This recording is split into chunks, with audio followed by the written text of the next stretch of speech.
All right. Hi, everybody. Welcome to the 2023 Mountain West Football Championship Game pregame press conference. I'm Jesse Kurtz of the Mountain West Network. Thank you to our gathered media and those watching around the globe here that are tuning in on the Mountain West Network. For those here that are in attendance, we are recording this, so if you want the file afterwards for your use, you can go ahead and ask Brian Tripp, Associate Commissioner, back in the back right-hand corner of the room.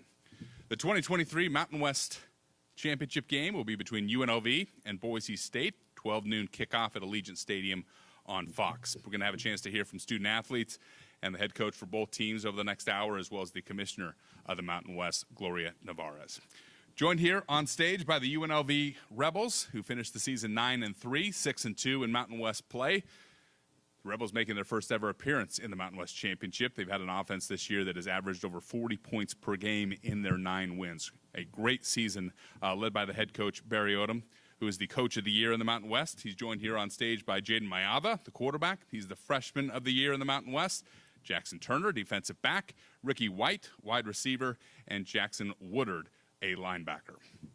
We're going to open up with a opening statement from our head coach, Barry Odom. Before we do so, want to make sure that everybody has their cell phones silenced. And while we do that, we'll open it up to Barry Odom, the coach of the year in the Mountain West. What a wonderful season it's been for UNLV. Thank you so much. And Gloria, thank you for the work that you've done for our kids and our universities and our athletic departments and all of your staff on the things that provide opportunities for our football teams to compete on a great stage. In the 25th year of the Mountain West Conference, we're excited to be in the championship game, and our kids have earned the opportunity to go play against a great opponent in Boise. We have much respect for them and the job that they've done.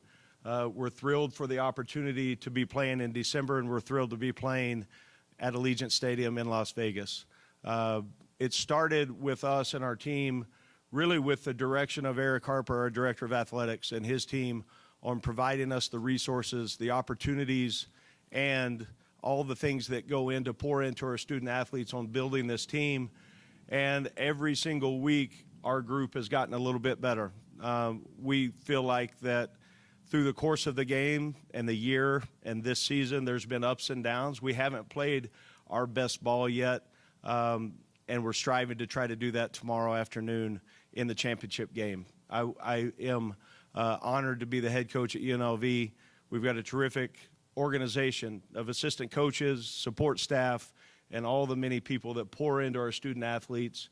And this team will go down for me in the times that I've had the opportunity to lead teams as one of the most mental tough, resilient football teams that I've ever been around of. We've galvanized through wins and losses.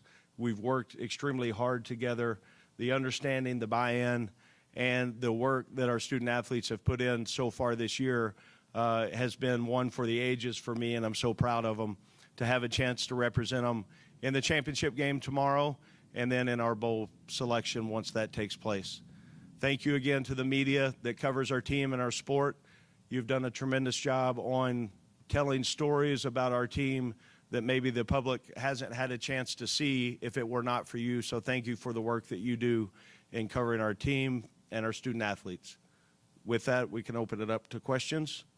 Thank you, Coach. If you do have a question, please raise your hand. Teresa Kurtz has the microphone here. And before you ask your question, if you can state your name and your affiliation, we would appreciate it. Right down here in front. John Worcester, Idaho Press. Barry, I'm sure you've been asked this question plenty of times, but when you got hired here, if you put a timetable on, how fast things would happen, would you imagine being here this fast? Well, I think there's a lot that goes into answering that question. So I think number one, I was hired on December 6th last season or last year, and the first meeting I had with our team, I thought the message that I wanted them to hear, the seniors didn't want to hear that it was a rebuild. In my mind, it never was a rebuild. It was a challenge to set the standard on what we could do to be as good as we can be every single week. And that started in our winter conditioning program, and then went into spring ball, and then to summer workouts and fall camp. And they just kept, as a team, getting better every single week. And I think the opportunity that we talked about as a team We wanted to compete for a championship, and we didn't know exactly. I told the team yesterday, when we made that statement, we didn't know exactly what that was going to be. We talked about it early. We talked about it December 6th. We talked about it again January 16th when we started back in the winter semester. We talked about it at the beginning of spring practice, and then we talked about it on August 3rd, that we're competing for a championship. And if our habits would align in those ways, then at the end of the year, we would be in position to compete for a championship. We didn't know if it was national. We didn't know if it was conference. We didn't know if it was bowl. But that was our standard on what we were trying to get accomplished with this team.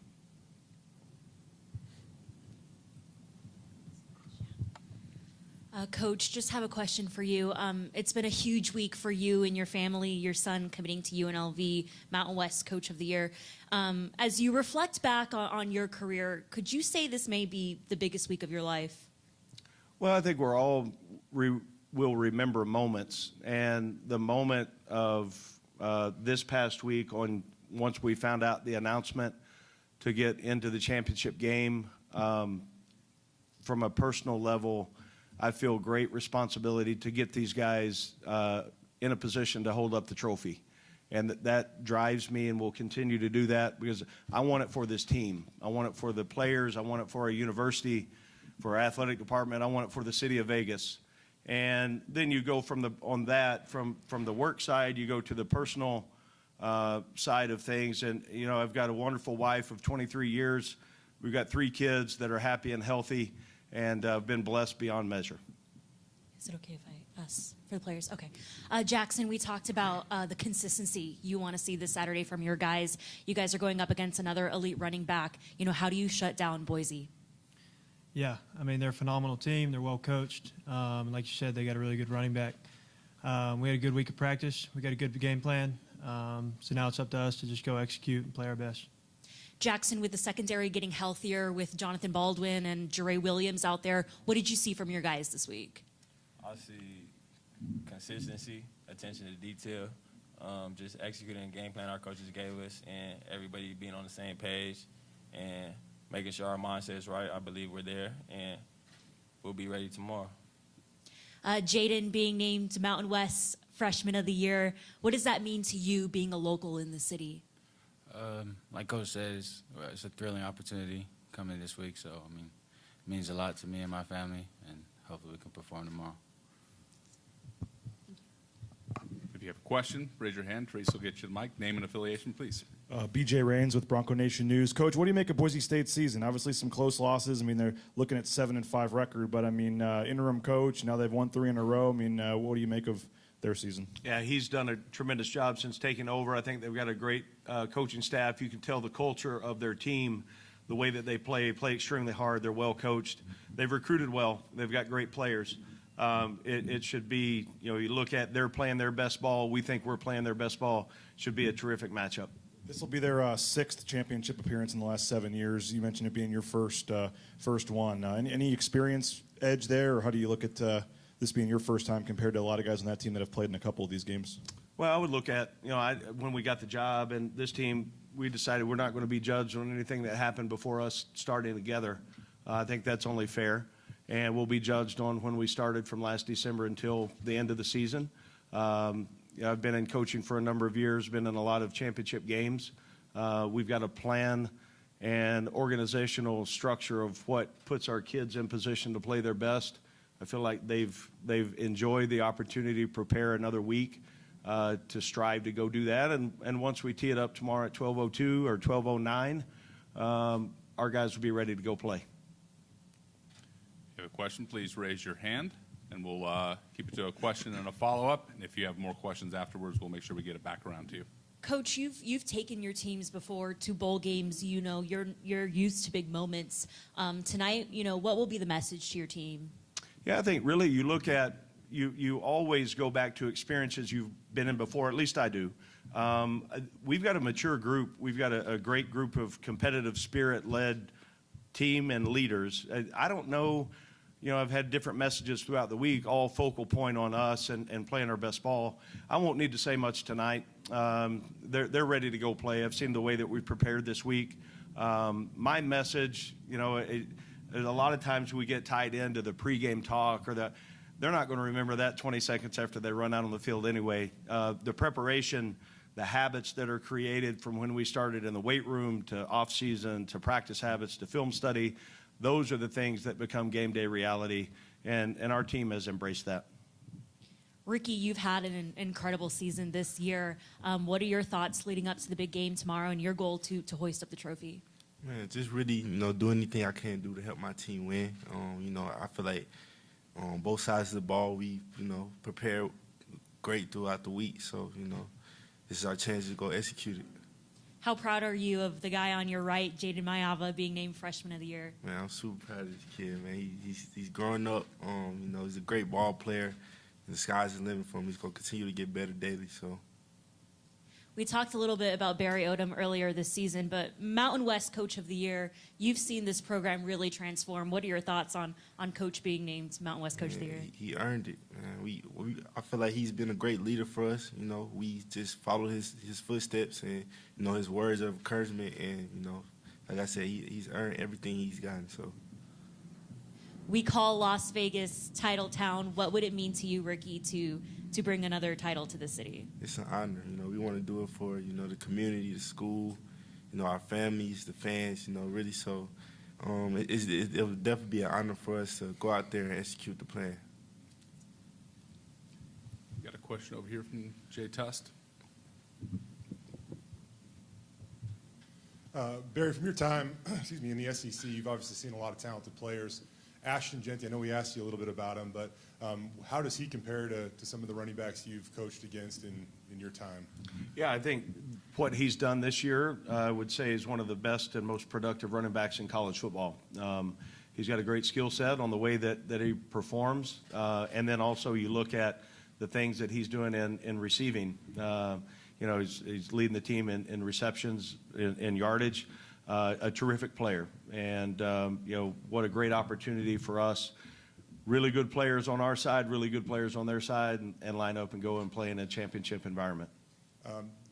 Vegas is a booming sports town, but the football program has had trouble maintaining consistency for a long time now, obviously. What is it that you feel like you did that came in and allowed you to swing this in such a hurry and maybe untap the potential of this program and of the city? Well, you look at Vegas as 2.5 million people. It's a wonderful city that is built on opportunities. And we look at the opportunity that we've got. There's plenty of space here to have an elite college football program. And the opportunities that these guys have created, earned for themselves, and then now capitalized on. It was first started on hope, vision, and belief. And then once you get into that, then it becomes reality because the things that you talked about are starting to show up. The high school coaching community has been great to us. There's plenty of high school talent. There's 36 high schools in the city. We can keep those kids home. We can win championships with local kids. And the community has been great to our program, to our kids, and to my family specifically. Mike Romalo, Las Vegas Sun. Barry, it's championship week. You said earlier on Monday that you're one of, I think, 20 teams in the country practicing this week. Is there anything different about this practice week from a X's and O's standpoint or from like a procedural standpoint? And does it just feel different? Yeah, our players have really embraced our week of preparation. And the way that our Mondays are structured, we spend a little more time this week in meetings, a little less time on the field. And then our Tuesday and Wednesday, I can't wait when the season is over to get together with a couple other coaches that I have great respect for across the country, because I told them about our Tuesday and Wednesday practices, the last really month of the season, on what they look like. We go good on good, ones versus ones, twos versus twos. And it is as physical of a team as I've ever seen prepare and practice. So that is what works for this team. Every team's a little bit different, but the belief in how we practice, on how we prepare, there's scripted plays that we're going to get done every single day, situations that we need to hit, and that's held true throughout the course of the season, and we maintain that structure this week. And I would say it was probably You know, you look at this week and the last 2 weeks, our most physical, most demanding practice that our football team has done. And there was a point we were going team run, good on good, and I thought about maybe stopping it because it looked like a live game. They practiced the right way. They practiced like champions. And for Jackson Woodard, has practice felt different this week? What's the vibe that you're getting, you know, as a captain and a guy who's, you know, really got the finger on the pulse of your teammates? Yeah, I mean, I think every week we attack it with the mindset of we're going to do everything we can to win that week, go 1-0 that week. And, you know, that's the same mindset we had coming into this week. But obviously we knew that this is the game that we've worked for. This is what we want. So there might be a little more energy, a little more buzz around the team, but no, we're focused. We're ready to go 1-0. Barry, the go-go offense, you know, what makes it with the guy, especially with the guys you have, what makes it so effective? Well, I think you look at what we've done offensive staff on building the offense to create ways to get the ball in our playmakers' hands. You know, it won't work if we can't run the ball. And that's usually most offenses. You've got to be able to establish a running game. And that doesn't mean you've got to line up and run the power play 25 snaps a game. You can be creative in what that looks like. We've got elements of tempo. We've got elements of spread. We've got elements of power football. We've got the ability to go big personnel. We've got the ability to go spread. A credit to our offensive staff on building that to make sure that it showcases and gets the ball in players' hands that need it. And then at the line of scrimmage on how our offensive line, if we can control the line of scrimmage, that makes things a lot easier in the pass game, the vertical sets, and the things that we have built in. But the elements of tempo, huddle, triple option, all of those things go into it. When you look at it really from a defensive lens, it's tough to prepare for. And the things that we try to find ways to put stress on a defense, whether it's perimeter support, whether it's the back end and the coverage, or it's the principles of zone and option football. Can you handle those things? Can you handle them at a tempo? I think it's as much as we can handle internally with our team on teaching that, okay, can we go execute that? And then how well can we understand what we're trying to get out of the play call with the RPO, with the read? Jaden's done a great job on really pushing this offense to another level. So that's kind of gone into the philosophy of what this offense looks like. And then Jaden, as a quarterback, how fun is the offense to run? I mean, I think it's great game plan every single week that they put in. Like Coach said, credit to the offensive coaches. You know, that's what they emphasize, is just having fun out there and making sure they get the ball in the end zone. Barry, we asked you a little bit about this Boise State team, but just from a broader perspective, with you being around the college game for a while, what do you think of Boise State, their brand, and what they've done, you know, over the last 25 years as a program? Yeah, historically they've won some huge games over the years, and you look at our conference, the Mountain West Conference, nationally, you look at the things that on a national stage this conference has done over the years. Boise a lot of times is in that conversation. So a lot of respect for them, their program, what they've accomplished, and we're excited about the opportunity to have a chance to play them in the championship game.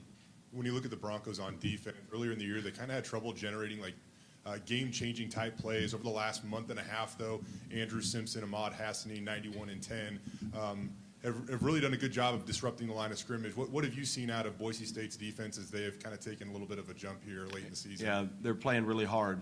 And not only just hard, but they're playing assignment sound. They're playing good, smart team football. They've got great players on that side of the ball as well. And it starts up front as you look at them. Anytime that you can create problems up front, which they have, that obviously puts the offense behind the sticks and makes it a little more difficult.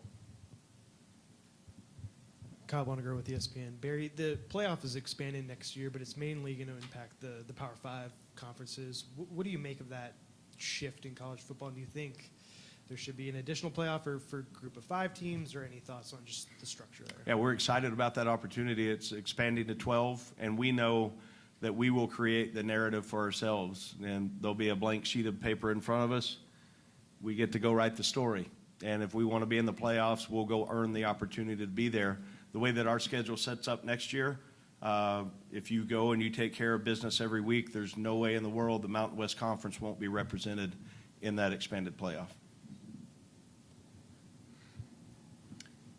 Any additional questions for Coach Odom or student athletes? Yeah, Barry, when say a family member from a future class commits to UNLV to play for you, can people infer that you intend to be here to coach him in that time in the future? Yeah, I think you look at the opportunities. And we've got compliance. Stephanie, Eric, you're in the. I don't know if I can comment on that or not. If it's your own son. I tried to keep it vague enough. I know you said it all, but saying it.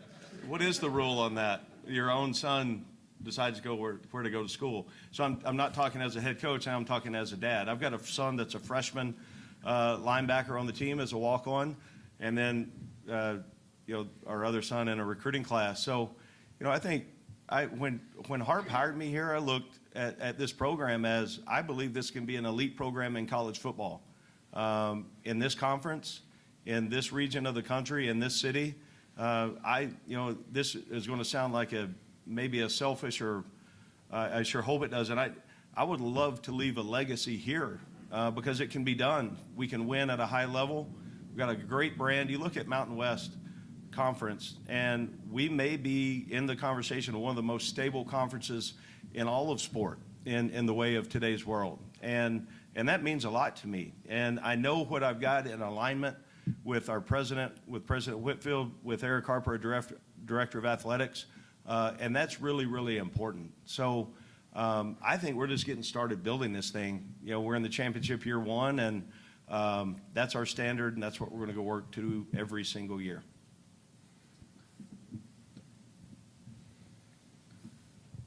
Barry, you were talking earlier about kind of the Mountain West being in position for it to be in the playoffs next or in the future. With today's announcement on the scheduling agreement with Washington State and Oregon State, how does that strengthen those chances? Yeah, we're thrilled about that opportunity. I know the conference is, and it only adds to our power.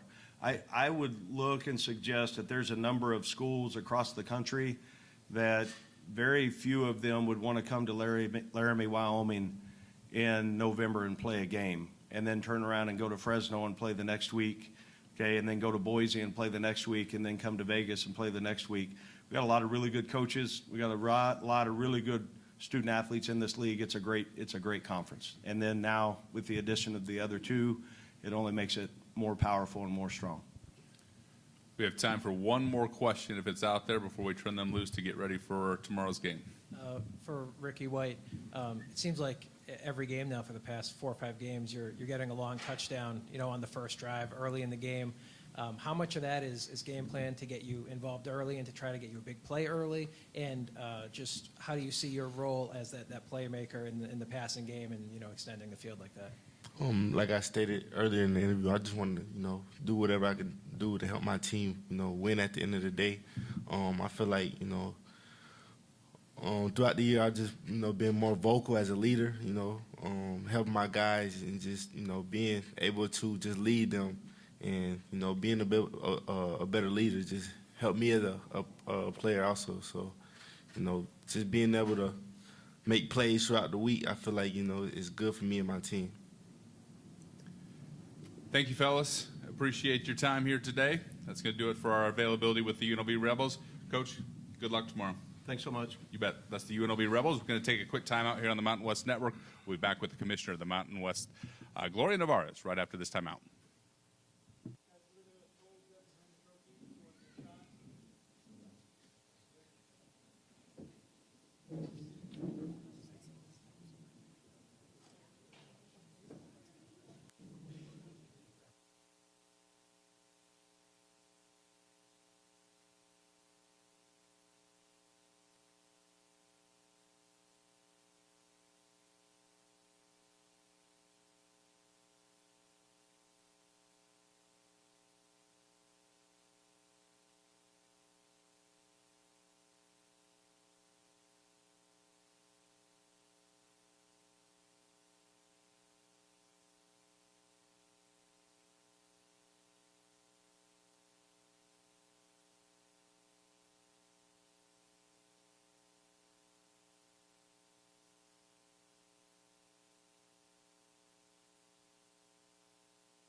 All right.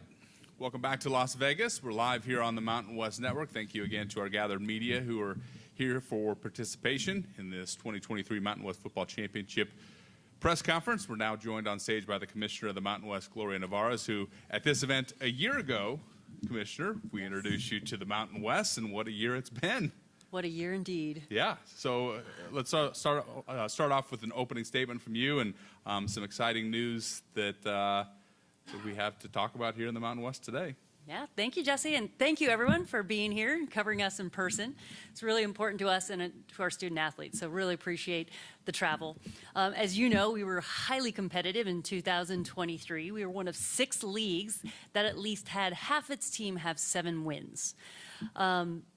Our 2 teams competing in this year's championship weren't decided till the last Sunday of regular season.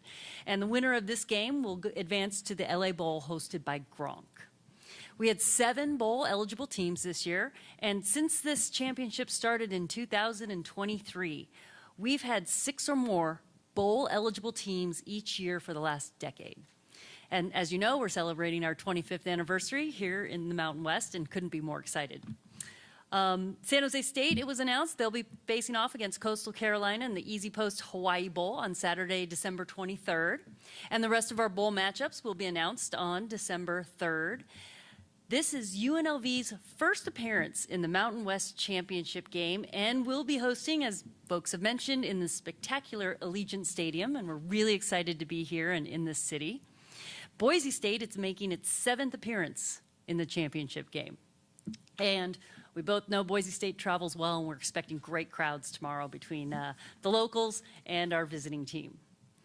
Really want to thank the city of Las Vegas for embracing this championship and the Rebels run all season, and welcome all of our travelers from out of state supporting the Broncos. The other big news Jesse referenced was the announcement this morning about a scheduling agreement with Oregon State and Washington State. We're really excited about this enhancement to our student-athlete experience, allowing them to play 2 Western region institutions that look a lot like our schools in the Mountain West Conference. And we truly believe the competitive strength of schedule add that these 2 teams will bring to our league really helps enhance our positioning for the expanded college football playoff. So, this is all about the student athletes and the 2 teams here today. That concludes the things that I wanted to say, but I'm happy to take any questions. If you have a question for Commissioner Nevarez, please raise your hand. We'll get you the microphone if we can state our name, affiliation, and then also we'll have a question and a follow-up. If you have more questions after that and there are no further questions, we'll get the mic right back around to you. There's a lot of questions. Kyle Bonnegar with ESPN. Gloria, can you just kind of walk us through the discussions with both Washington State and Oregon State about what this scheduling agreement should look like and could look like, and then maybe the potential for similar structures in other sports? Well, the scheduling agreement that was announced, is in the 7+1 football model, and a good group of folks back there in the Mountain West Conference that worked on several different versions to get to that. So really was a key part of the discussions. But also, I think both schools had a lot of unknowns, and this certainly is a case of first impression as far as trying to come up with an agreement like this. So it was a lot of firsts, a lot of trying to figuring out, what it should look like, how it should be structured. Those are not part of the current agreement. TBD. Yeah. Down here in front to the left. It was a lot just getting the football. There was a lot of discussion about, BJ Rains with Bronco Nation News. There was a lot of discussion about the tiebreaker scenario this year when it came down to the 3 teams. How do you think, with the computer rankings and everything, what you guys had in place, what did you just make of that? I don't know if you heard any of the criticism or talk about that, and do you think that was a fair way? Does that need to be tweaked at all? Or? Yeah, thanks for the question, BJ. Good to see you.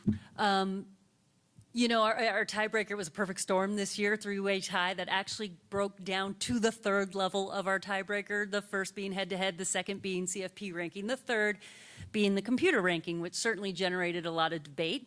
One, good problem to have when you have that many competitive teams. Second, as staff pointed out to me, during it that even if we hadn't changed the tiebreaker, even under our old tiebreaker, it would have had the same result.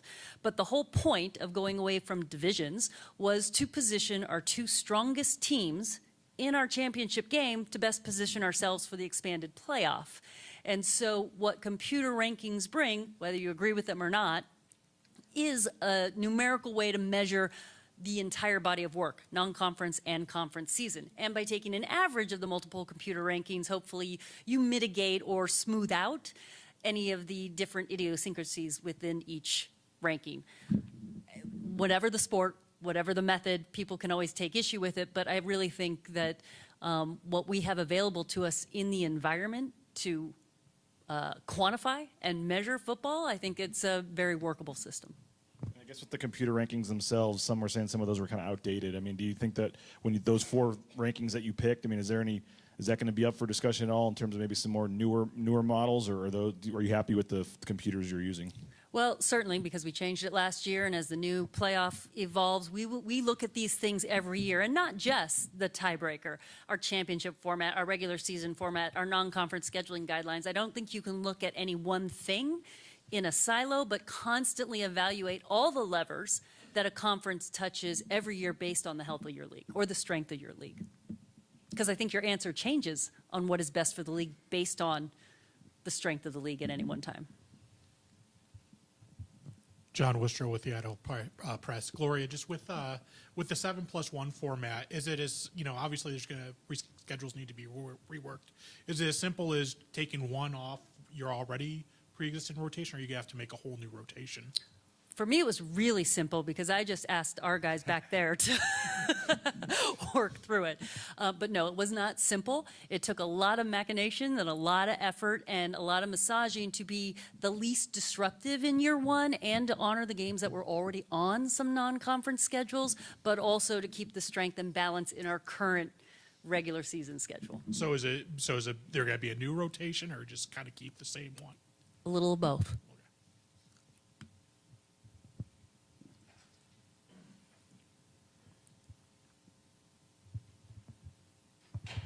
Jay Tuss, KTVB. Talking a little bit about the partnership. Obviously, the Pac-2 or whatever is left of it is in an interesting position. Does the Mountain West have to do anything to protect themselves from keeping the Pac-2 alive and then maybe them coming at your own teams later on? Is there any type of agreement that had to be made where if you help out Washington State and Oregon State that wouldn't happen later on down the road?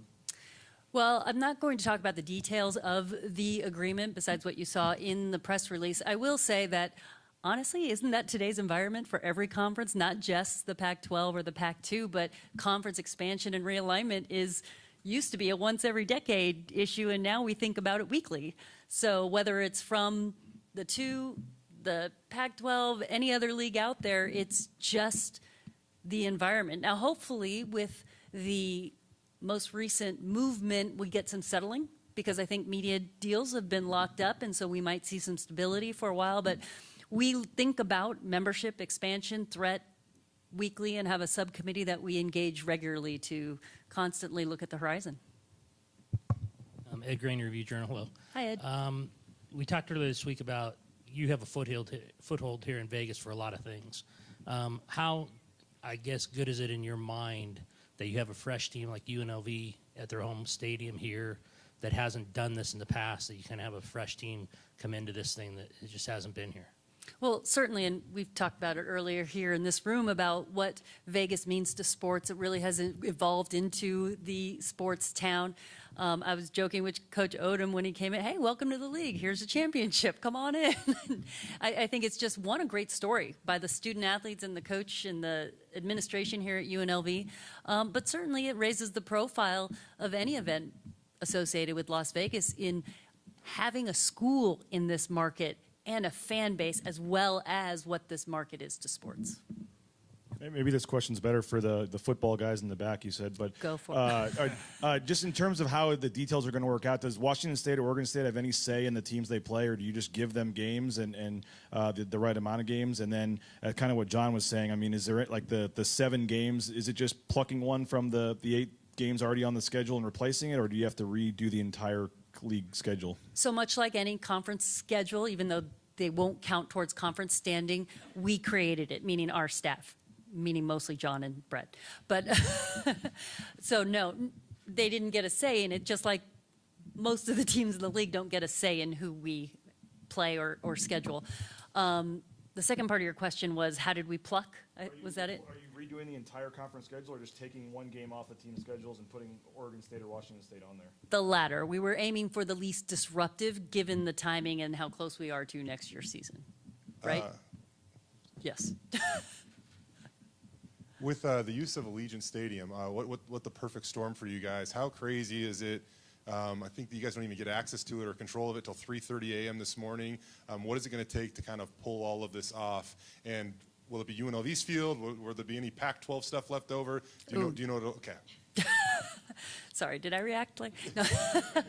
No, it is not an easy thing. It is a challenge. Our staff's going to be working around the clock. Not a lot of hours in the rack, so to speak. But large event town, large event turnover. So we have every confidence that this is going to be a great experience for the student athletes, and it will look like a first-class Mountain West championship.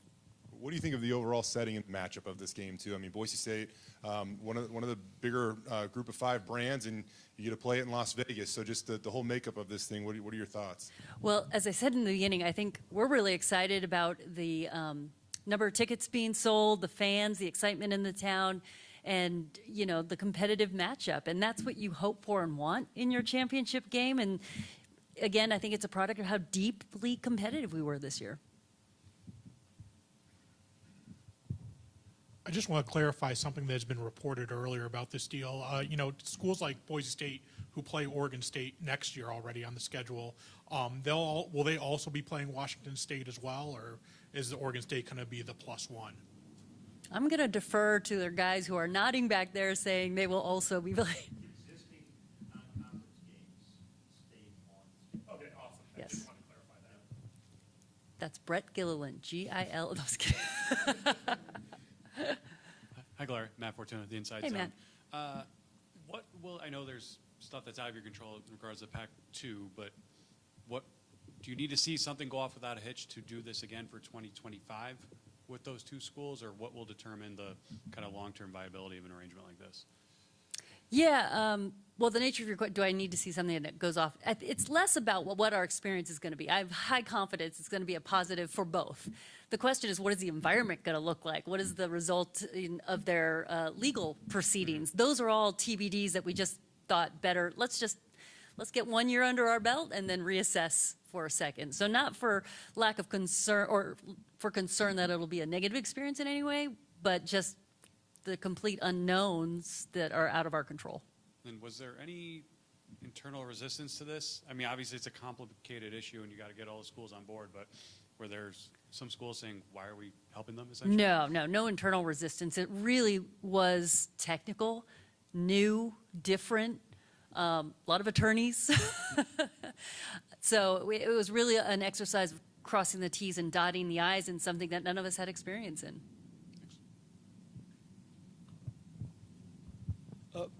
Pat Chun spoke about a little over an hour ago. He confirmed that it's about $14 million that those schools will pay the Mountain West or somewhere in that range. What is the plan for that money? Is it distributed to the various campuses? Is it stored at the conference level? What is the plan there?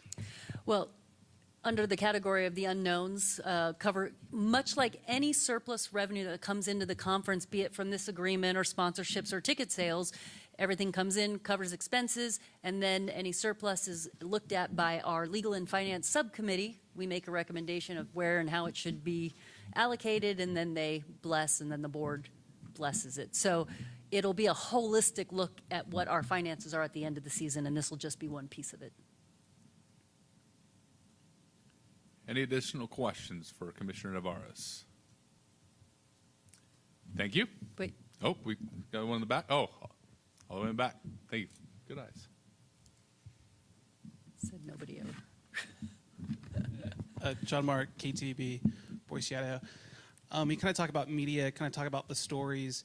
When it comes to kind of this championship matchup, what are couple of your favorite stories, just either from the Mountain West football season or especially this championship game?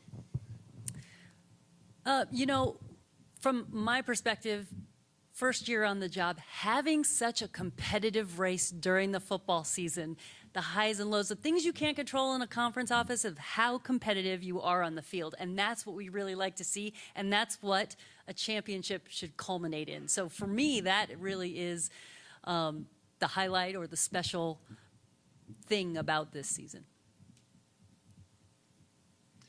Anything further in the room? Commissioner, we appreciate your leadership and look forward to a fantastic game day. Thank you, Jesse, and thank you again for being here. Appreciate y'all. We'll be back with the Boise State Broncos here after a timeout.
All right, welcome back to Las Vegas. Once again, we're live here on the Mountain West Network. Thank you to our media who stuck around here.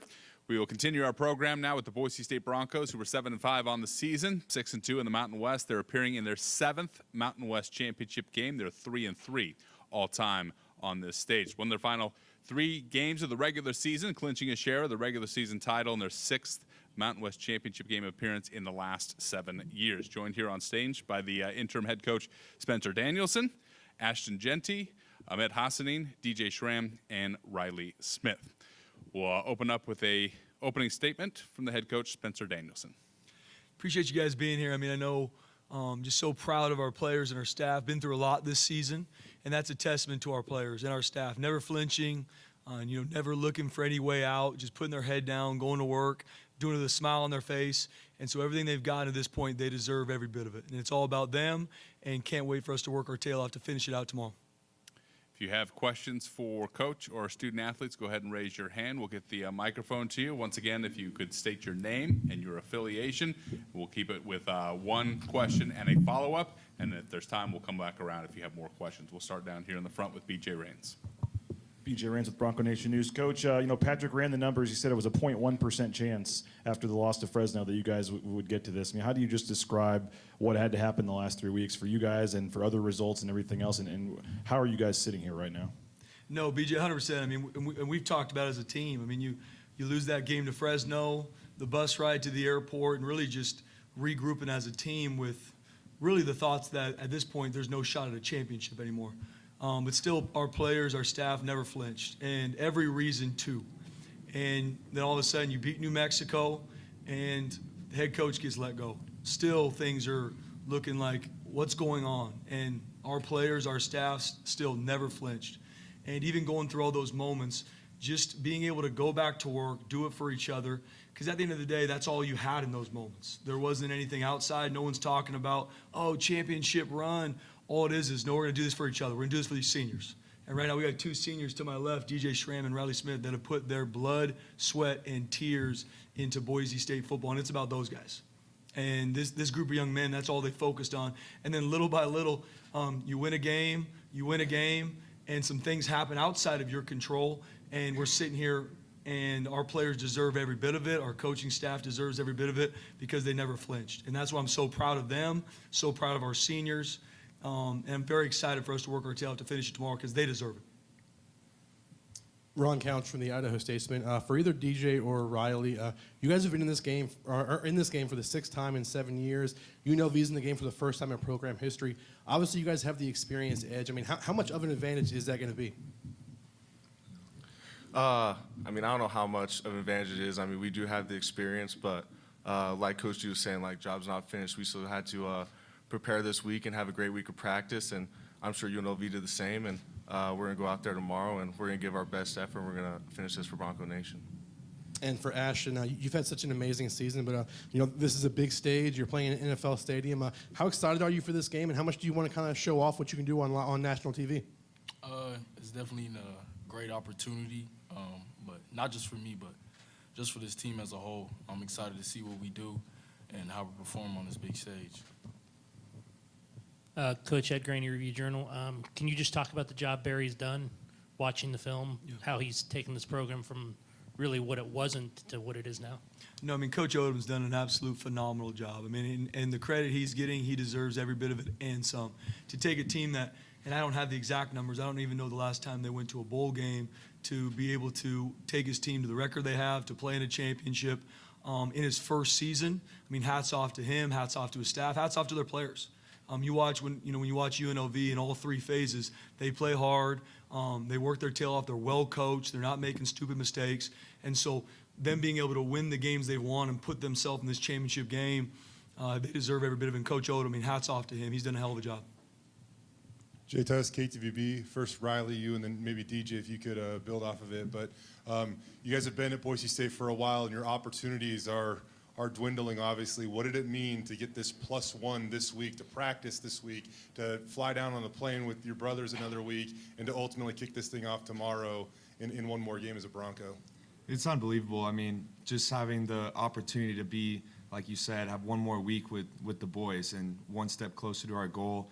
it's just a blessing and an opportunity we're not taking for granted. We're enjoying every minute of it, from practices, walkthroughs, film sessions. We're just enjoying all of it. And we come to Boise State to win championships, and this is a great opportunity for us, and we're just excited to be a part of it. I don't think I could say it any better. Questions for Coach Danielson or student athletes? Right down here in front. Coach, you've had players, all four at this table here in the last couple of weeks, vocally say they want you to get the full-time position here. I don't know if you've seen any of those videos. I'm sure they've talked to you privately, but we're seeing former players on social media saying stop the search, all this stuff. I mean, what has this outpouring of support meant to you from the current players, the former players, and those that are really pushing for you to try to keep this job? Yeah, I mean, for people that have heard me speak to the media in the past month, or even in my time, going on 7 years at Boise State, it is all about these young men for me. Point blank, end of story. The only reason I coach is for them. It's not about anything else. And so going through these moments, stepping into the interim role 3 weeks ago, that was my mindset. It's all about them. It's about these seniors because, like you said, these opportunities are going to be over here soon. And with the amount that they have put to this program, the amount they've impacted me, that's all I think about. I think about finishing this strong for our players, for our seniors. And so whatever happens when this thing's over, whoever they name the head coach, at this point is out of my control, and it's not what I'm focused on. I'm focused on finishing this season for these seniors, for these players, because that's the only reason I coach. The only reason I wake up in the morning and say bye to my wife and our 2 little girls is for these young men, period. It's not about anything else. And so whatever happens, obviously people know where my heart is. I want to be here. I love these kids. I feel called to this place. But that's out of my control. What we are controlling right now is how we prep and how we finish this prep for this game, because at the end of the day, it is all about these young men. They deserve every bit of it. Spencer, I know you say, the focus is on, this game here, but just the Mountain West scheduling agreement that was announced today, with Washington State, Oregon State, how does that put the conference in a better position? No, 100%. I mean, it's made the conference a lot stronger. Obviously, I've always felt like the Mountain West is an extremely strong conference even before that. But bringing in Oregon State and Washington State, I think just even builds that, especially from a West Coast brand. That's a huge footprint for us recruiting-wise. So I think it boosts our conference, and they're going to be big-time games to play, and I know we'd be really excited for them. Jay Tuss, KTVB, Ahmed. Is it silly to say that you guys play harder for Spencer Danielson? And how badly do you want this win tomorrow for him? I mean, I love that man. I would do anything for him. You made me start crying on that, so thanks, guys. I would do anything for him, and for us, we just want to do it for our seniors, and we want to do it because we love each other and it's a brotherhood. And Coach Spence always says that we just want to take it one step at a time and do it for our brothers, for right and the left of us, but we want to also do it for Coach Spencer. Ahmed, it almost, the energy that you guys have had over these last couple of weeks, I don't know how you guys can sustain it, but what can you tell us about practice this week, and have you been able to sustain this positivity, this energy, another week? I mean, we did an amazing job just with practicing and prepping with every game we play, and the energy is there. We competing in everything we do. There is even competitions in the middle of practice that we do, and practicing is fun. Coach Spencer is just making it fun for us, and we're having a lot of fun, and we're competing, and we're winning. So we can't wait to do it tomorrow. Spence, you guys were in this game last year. You came up short. How much has that served as motivation for this team, and how much have the guys been talking about it all year? Yeah, I think just like anything, you learn from everything in life, Ron. And we talk about a lot. I mean, you either have two ways to learn. You can learn through pain, or you can learn through wisdom, right? And there's been a lot of times, even this season, that our team, us as coaches, we've learned through pain. Last season was one of them. On the blue, losing that championship game, seeing another team celebrate. I'll never forget those moments. Those are scars you have that motivate you regardless. Obviously, this is a new season. It's a new team. It's a new year. But we 100% remember those days. And we remember the days this year when it didn't go our way. And so we always use that for motivation. At the end of the day, it's a new week. It's a new team. But those moments are always things that you think about. And we talked about this week, hey, how could we as a staff, and there's a lot of players obviously on our team that were in that game when we lost the championship last season. And you can't forget those moments because there's learning experiences in everything you do. And so we've definitely looked at it. We're working our tail off to find better ways throughout this whole week to make sure that we're better prepared tomorrow. And our players have had their best week we've had all season. And so I'm excited to see them cut it loose tomorrow. And Ashton, we've talked in the past about your relationship with George. I mean, what have you seen out of him this week in practice, and how much do you want to win this game for him? It could be his last, conference college game of his career. Love that guy. I mean, ever since I came into this program, he's took me under his wing and, showed me the way, showed me what it means to be a Bronco. So just to have this chance to go back out there and, put it all on the line and, I'm willing to play my heart out for guys like him. They just mean a lot to me. So I know it's a big deal for these senior guys. So not just me, but this whole team, we're going to do everything we can to get this win for them. Spencer, I mean, you guys have a chance to be the first team in college football history to win a conference championship, with an interim coach. I know you say it's about the players and stuff, but have you just thought about the history you guys could make here? And for yourself, just your football coaching career, you're going to walk out in an NFL stadium tomorrow on national TV as a coach of this team going for a championship. Have you just had time to reflect on the last couple of weeks and your career and I guess what this game tomorrow, means to you? No, good question, BJ. I mean, and I'm being very honest with you. Have really not thought about it for myself much, man, because it's not about me. And I tell the players the same thing, and I mean, these guys, the work they put in, what they do day in and day out, it is not about me. And so even, the moments, Utah State when, they're getting Gatorade thrown at me and I'm crying on live television. It has nothing to do with me. It's because I look at the joy in their eyes because I remember the pain we've been through too. I remember the hard work that didn't go our way, and seeing it go their way, they deserve every bit of it. And so thinking about it for myself, my career, I really haven't thought about it because I know for me and the reason why I coach and why I show up every day with the attitude I have is because it's for them. And so finishing this game for these seniors, for this group of young men that worked their tail off when there were so many reasons for them not to, BJ, that's what I'm excited for tomorrow. That's what's going to make me emotional tomorrow is because it's about them. And once again, whatever happens after the game, that's in God's hands. I'm trusting him.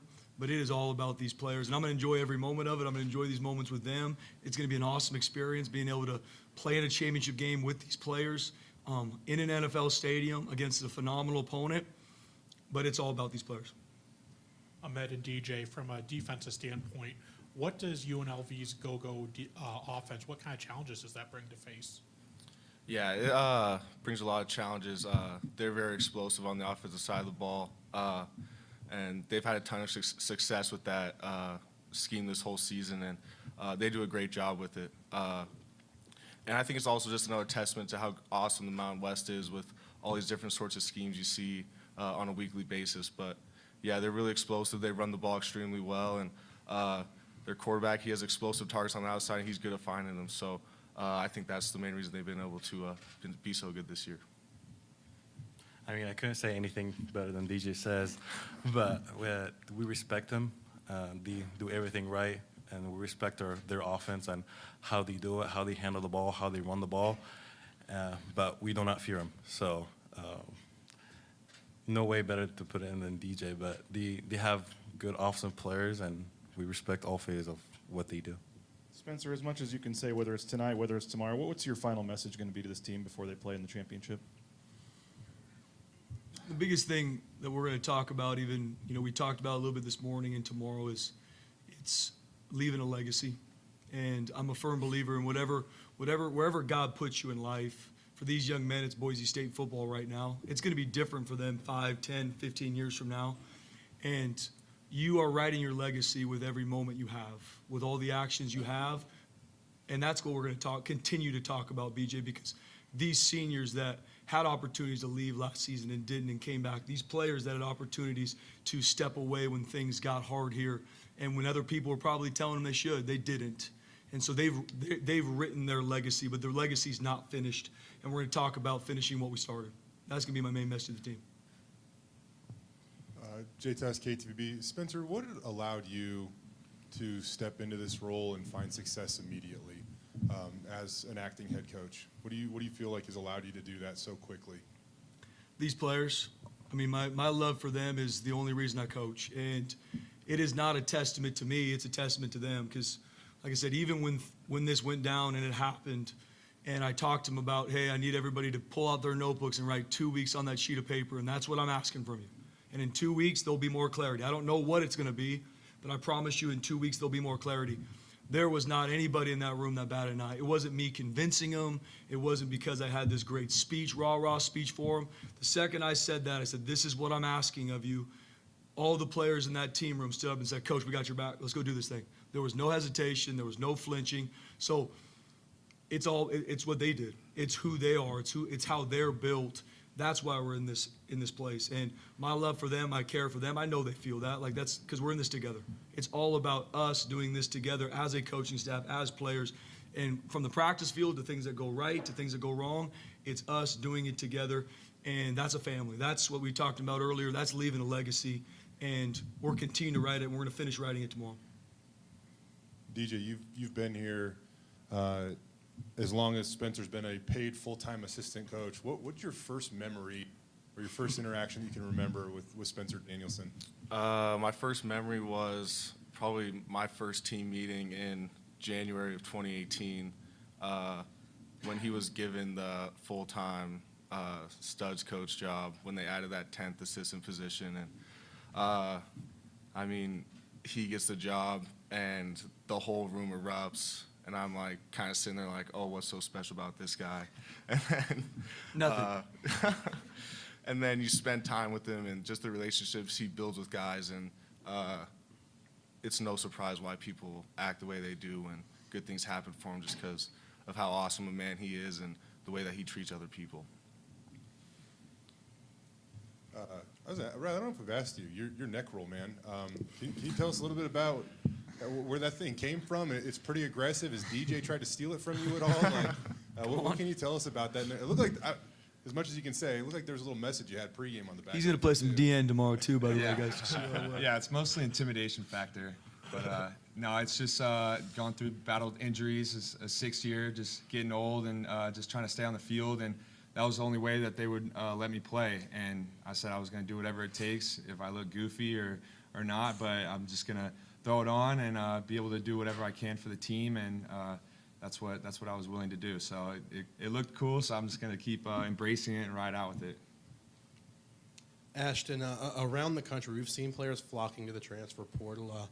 Given the season you've had, more than likely you've been hit up by somebody. Has it been difficult for you to block out that noise, and how have you done it? I wouldn't say it's been difficult. I mean, not even just me, but this team's had a lot of outside noise, just, trying to come into our room and distract us this whole season. And, outside people can say what they want to, but, I'm here. I'm fully committed to this team. And the only thing on my mind right now is winning the Mountain West Championship. Jay Tess, KTVB. Ashton, have you ever carried out the hammer before? No, I haven't. It's honestly an amazing opportunity. It's usually for a special teams player, and I haven't really played much special teams here, especially this past year. But as you know, it was just an amazing opportunity to be able to do that, and it means a lot to me. How was that presented to you? And was it? I mean, were you shocked when it happened, or? Yeah, I was a little bit shocked. I got Offensive Player of the Year, and then like in practice, we always have a guy when we all bring it up after warm-ups, give a little speech, hype the guys up, So I gave a speech, and one thing I said was, you don't get these opportunities back. And our special teams coordinator, he actually put that up like on the screen, and then he said, this is the guy we want to, bring that hammer out, and he bleeds blue, and he's been a Bronco ever since he's been here. So just for them to say those words and just give him my flowers, it was amazing. Spencer, I don't know if you had anything to do with that either, but why is Ashton be the right guy to lead you guys out on the field with the Dan Paul hammer in the Mountain West Conference Championship game tomorrow? I'm going to start crying if I talk too much about Ashton Genty as well, so let me preface that. But you talk about a young man that has done everything for this football team. And not even just in the big touchdown runs that everybody sees and everybody can talk about, which those are amazing, and we love every bit of those. And I love sprinting, chasing him down the sideline too. But a young man that goes to work every day, got banged up in the Wyoming game, same thing, working his absolute tail off so he can get back to help his football team. Not to help Ashton Genty, to help his football team. And so for a young man to do that, fight to come back from injury, come back, play the games he's played, and do it with a smile on his face, do it for his brothers, not for anybody outside, but do it for his teammates, he deserves every bit to carry out that hammer, and we're going to be fired up running behind him. I'm not trying to pull on your emotional cords here, but I think it was your wife's birthday recently, and I'm just curious what they've meant to you throughout all of this. Yeah, it was my wife's birthday actually Saturday after the Air Force game, and my wife Rachel, man, she is as a coach's wife, you know, she's a rock star, but similar. This is not just about coaching football for me or my wife. She knows that these young men, they're family to us. We got 2 little girls, and I say I got 110 sons because that's what they mean to us, not just me. And so I'll be honest, I definitely said, babe, I'll do much better job at Christmas in regards to gifts, because it was probably a note that I grabbed earlier that day. Got some flowers, though. I'm getting there.